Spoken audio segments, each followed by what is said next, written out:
Hi, welcome to my channel. I'm CurlyGirlAngelaG, and I'm so happy you're here. So today we are going to talk about products I am no longer buying in 2024. And before we get started, if you want to see today's look, it'll be coming in a video later this week with the Juvia's Place Nude 3 Coral Palette. I did a multi-look video with it. But today we're going to talk about products that I have just decided I'm no longer going to be purchasing this year. So let's go ahead and get into it. So the first one is cotton pads. I used to buy cotton pads and use oil-free eye makeup remover, micellar water to remove my eye makeup before I would get into removing the rest of my makeup. And I quit buying those last year and bought some of the reusable washable makeup cloths. So I put my micellar water on here now to remove eye makeup before I go in with the rest of my makeup removers and cleansers and things like that. So I am no longer buying cotton pads. Next is contour products. I don't tend to contour, I just use bronzer. And so it seems silly to me when I was going through my makeup inventory and stuff like that to continue to buy any sort of contour products because I just don't use them. I either end up letting them sit and then they go bad, or I end up passing them along to friends and family because I just don't contour. It's not something that I've really ever been into, and so it seems silly to buy those products. Next is colored eyeliners. Now, before you come for me, because I know that I have always had a lot of colored eyeliners, what I mean by this is I have been using a lot of eyeshadow as eyeliner over the last year, and so especially for vivid or brighter colorful eyeliners that I don't use nearly as often, I'm not going to be buying those anymore.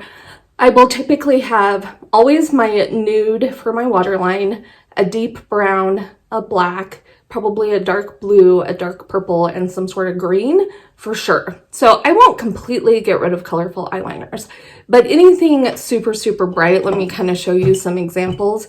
Something like this. I don't use that very often. I have a very, very, very vivid purple. Don't hardly ever use it. So it seems silly to me to spend the money on a bunch of bright eyeliners because they do dry out pretty quickly. So it makes more sense for me to use shadow, and I'm not very good at eyeliner. And with that would also be liquid eyeliners. I just don't use them enough to make it worth it. So colorful / liquid eyeliners. Next would be colorful palettes. I have quite a few colorful palettes, and I do reach for color some, but I've been much more into neutral eyeshadow or lighter colorful, like pastel colorful eyeshadows, but mostly neutral. And so it does not seem like it would make much sense for me to continue to buy big old colorful eyeshadow palettes. I can just use the ones that I have, no more than I reach for them. And if there's a specific color that I don't have for some reason, just buy a single of that because I don't need a huge colorful eyeshadow palette because I just hardly ever reach for them. Next is a non-makeup item, and that is shaving cream. I have discovered that shaving oil makes so much more sense for my dry skin. I buy the Tree Hut one and I love it. It gives me a really close shave. It doesn't gunk up my razor, leaves my skin feeling more nourished and hydrated than shaving creams. Shaving creams and things like that typically dry my skin out really bad. So I don't even remember the last time I purchased a shaving cream. Even before I discovered the shaving oil, I was just using a little bit of either body wash or conditioner or something of that nature because my skin gets so dry and itchy. So I love the Tree Hut shave oil, and I will stick to that from now on.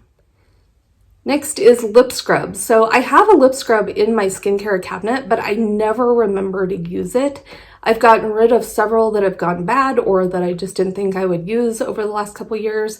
And this one that I have, I've had for over a year at this point, and I just never reach for it. So my lips don't tend to get super, super gross and dry, and I can just use my face exfoliator over my lips. So it seems silly to have a separate lip scrub. Next is powder. Now, again, this comes with a caveat. I don't mean powder entirely, but testing out and trying new powders, I'm done with it. I have found my absolute favorite loose powder It's the Huda Beauty baking powder. Right now I have it in a mini of the pound cake and a large of the pink, thanks to my beautiful friend Kyra at Journey in Beauty. And my hunt for the perfect powder for my dry skin is over, because I absolutely love that one. And if for some reason I was not able to afford to repurchase that one, I would go for the e.l.f. Halo Glow. That is what is on my face today. So I'm just done looking for powders. If I'm gonna do a pressed powder, I don't feel like I really need both, but if I'm going to do a pressed powder, I will go back to the number 7 pressed powder probably. Right now I don't have that one. I do have one from Sephora collection. I do like that one as well, but I'm not going to buy powders just to test out anymore. I feel like I need 1, maybe 2 powders in my collection, and that's it. It's just not something that I use all of the time, so it seems silly to keep buying powders that I, again, end up decluttering to friends and family because I don't use them. And with that kind of thought is also eye primer. I have found my perfect eye primer. It is the MAC Paint Pot in Painterly. It gives me a much smoother canvas on my eyelids. I have textured, mature eyelids that are also dry, and I've tried a lot of different eyeshadow primers over the years, and I have never been as happy with one as I am with the MAC Paint Pot, so I will continue to repurchase that one as needed, but I'm done trying out eyeshadow primers as well. I'm also going to quit buying the separate eye makeup remover, the oil-free ones. They tend to be irritating my eyes a little more than they used to, and I just buy the giant thing of the Garnier Micellar Water. That does work to take my eye makeup off. I also use that in a spray bottle to spot clean my brushes, and I use it if I'm doing like more than one look in a day or to clean up mistakes. It just doesn't make sense to have an extra product in my cabinet and an added expense. So I just buy the giant one and I use it for everything. So I'm no longer going to buy eye makeup remover. I do have one that I need to finish up, but after that I'm done purchasing them.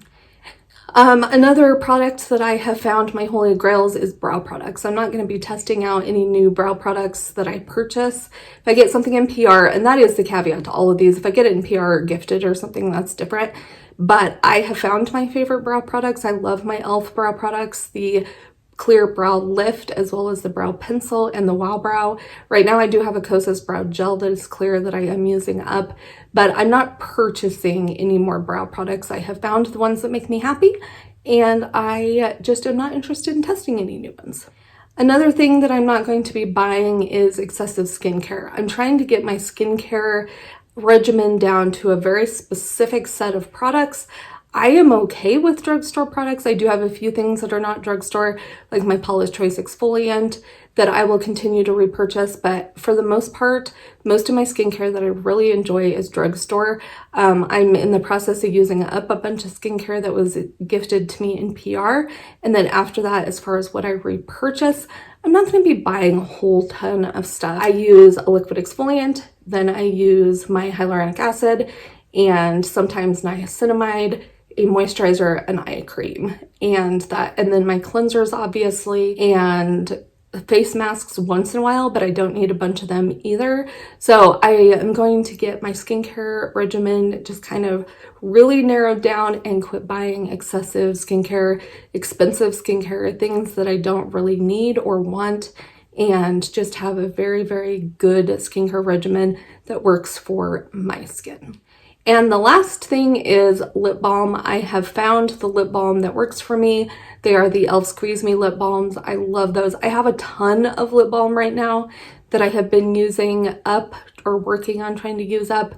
Some of it I got in PR, some of it I had purchased, some of it was gifted to me, various different things, but I will continue to repurchase the e.l.f. Squeeze Me lip balms because they are the perfect size for my pocket, my purse, my makeup bag, wherever I want them, and they're only $4, and so I have no interest in purchasing a bunch of lip balms and expensive lip balms, things that I'm not happy with. I have several that I'm forcing myself to work my way through or that I have decluttered recently, but for the most part, I just want my Squeeze Me lip balms. They're perfect for morning, daytime, night, it doesn't matter. All of the different scents are really fun, and that is the only lip balm that I care to purchase in the future. So that's 12 things that I'm no longer purchasing in 2024. As you saw, some of those are caveats just based on I have found the perfect one and I don't feel like I need an excess in that category. Now there are other categories that I definitely enjoy trying out new formulas and shades and all those kinds of things, but some of them I'm just done with. Let me know if you want to see a video on my everyday essentials in some of those categories and how those work and my thoughts on them. And also if you want to see a skincare routine video, definitely let me know. But I would love to hear what you're not purchasing anymore. Everything has gotten so expensive that it just seems silly to spend money on things that I really don't have any interest in spending money on anymore. So that's my list, but I would love to hear if there's anything that you're not purchasing. And if you enjoyed today's video, please give it a thumbs up. That helps me out so much, lets me know you enjoy these types of videos. And if you're not already subscribed, I would love it if you would subscribe, turn on your notification bell, and then that way you don't miss future videos. And be sure to check me out on my other social media. I'm on TikTok, Facebook, and Instagram. Those are all linked down below. And in case you didn't know, I do have a Bendable storefront where I am linking products that I talk about in videos that you can shop through. Those are affiliate links, so if you shop through them, thank you so much. It does help my channel. I do make a small commission, but that is also linked in my description box. And have an absolutely beautiful day wherever you are. Bye!